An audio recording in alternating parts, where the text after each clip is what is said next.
प्यारे बच्चों नमस्कार। आप सभी लोगों का बहुत बहुत स्वागत है अपने चैनल IR कोचिंग सेंटर में। तो उम्मीद करता हूँ कि आप सभी लोग स्वस्थ होंगे, अच्छे से पढ़ रहे होंगे, अच्छे से अपना सारा कार्य कर रहे होंगे।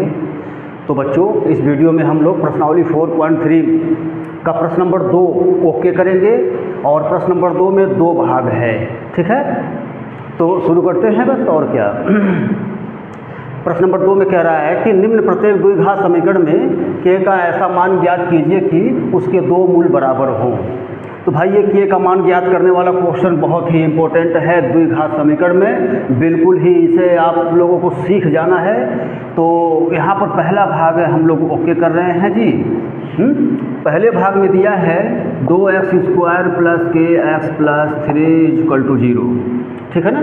इसमें k का मान ज्ञात करना है और ऐसा मान ज्ञात करना है जिसके 2 मूल बराबर हो।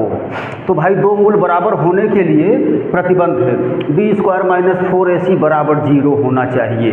मतलब b² - 4ac अभी कल चला इसके पहले वीडियो में, बराबर मूल होने के लिए b² - 4ac = 0 ये होना चाहिए। मतलब कि b² - 4ac वो 0 ही होना चाहिए, तो फिर उसके मूल बराबर हो जाते हैं। तो भाई देखो अब कैसे हम ज्ञात करेंगे। तो सबसे पहले तो तुलना करेंगे मतलब कि इसकी तुलना ax² + bx + c = 0 से करने पर, ठीक है।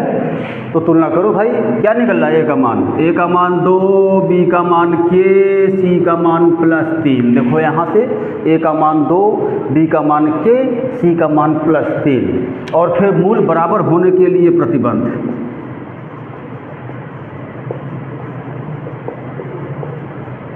मूल बराबर होने के लिए प्रतिबंध। तो क्या है भाई, तो b² - 4ac = 0 ये है। इसी में मान रखें, अभी k का मान तुरंत ज्ञात हो जाएगा, बिल्कुल छोटा क्वेश्चन है। तो भाई b का मान रखो जी, b का मान यहाँ से k, a का मान 2, c का मान 3। देखो मान रख दिए हम लोग। बस अब यह एक समीकरण है, इसमें हमें बस k का मान ज्ञात करना है। तो पक्षांतर वगैरह ये सब तो माना चाहिए। अब देखो जी, ये स्क्वायर हटाएंगे तो k² ऐसे ही रहेगा, बाकी इन तीनों में मल्टीप्लाई करेंगे तो 4 दूना 8, 8 त्रिक 24। ओके, यहाँ देख लिया जाए।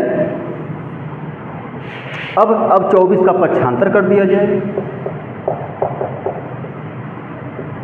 देखो तो k यहाँ लेफ्ट में माइनस में है, और सॉरी 24 जो है लेफ्ट में माइनस में है, उसे राइट में कर दिए तो प्लस में हो गया पक्षांतर। और फिर देखो ये स्क्वायर हटाना है, तो स्क्वायर हटाने के लिए भाई वर्गमूल निकालते हैं हम दोनों पक्षों का। तो दोनों पक्षों का वर्गमूल यहाँ से निकालेंगे तो भाई कभी भी वर्गमूल निकलता है तो प्लस और माइनस दोनों साइन के साथ, ठीक है ना। तो 24 का वर्गमूल 2 कड़ी में 6 होता है। 24 का वर्गमूल 2 कड़ी में 6 होता है। बाकी वर्गमूल तो अब वर्गमूल भी आ ही रहा होगा निकालने आप लोगों को, ये सब पिछले क्लासों का चीज़ है वर्गमूल।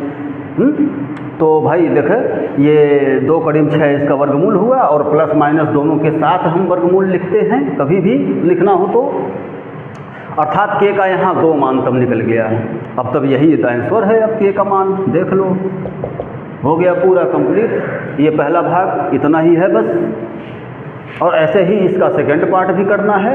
तो भाई तभी से रफ कर दे रहे हैं और सेकंड पार्ट। बाकी ये क्वेश्चन बहुत ही इंपॉर्टेंट है, ये k का मान ज्ञात करना भाई, इसके लिए ये थोड़ा सा ध्यान रखना फिर। चलो जी, ये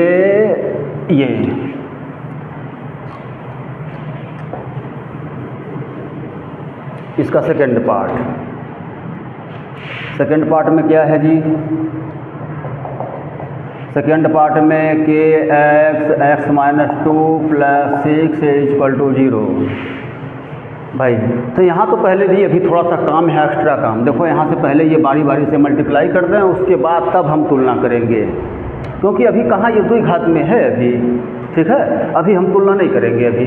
अभी पहले द्विघात बनाया जाए, ये गुणा करें तो kx² माइनस 2kx, देखो जी गुणा हो गया दोनों में बारी बारी से इसका, उसके बाद प्लस x, ठीक है।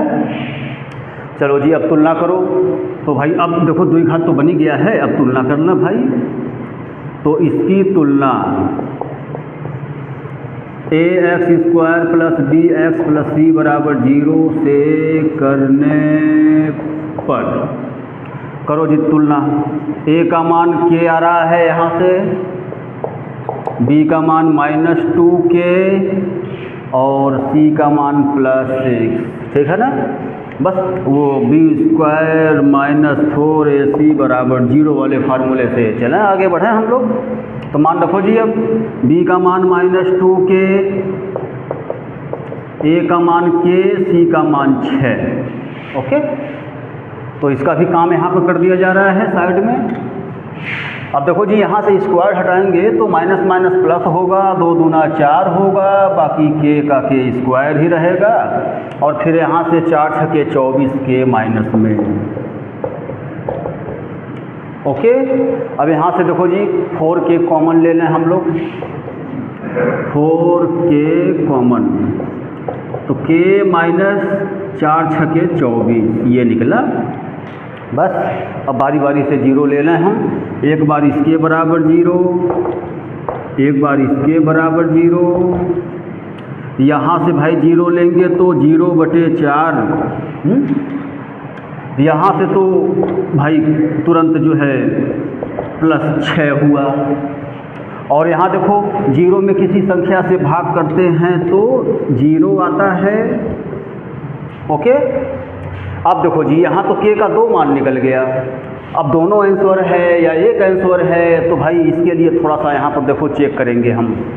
यहाँ देखो k का मान 0 नहीं हो सकता है, अब दोनों आंसर नहीं है यहाँ पर, अब इस क्वेश्चन में दोनों आंसर नहीं है भाई, बाकी और तो हो ही सकता है। अभी इसके पहले देखो 2 आंसर निकला प्लस माइनस के साथ, ठीक है, लेकिन इसमें 2 आंसर नहीं होगा। क्यों? क्योंकि अगर हम 0k की जगह पर 0 पुट कर दे रहे हैं यहाँ पर, तो देखो 0 मल्टीप्लाई कुछ भी हो ख़त्म, द्विघात ही ख़त्म। तब यहाँ भी k का मान 0 रख देंगे तो ये भी 0 मल्टीप्लाई कुछ भी हो ख़त्म, यानी केवल 6 बचा। तो भाई 6 बचा तो अब वो द्विघात रह ही नहीं गया, इसीलिए 0 तो कतई नहीं लेंगे, ठीक है ना। 0 तो आंसर में नहीं हो सकता भाई, 6 है, 6 आंसर में हो सकता है। तो लिख दें थोड़ा सा कि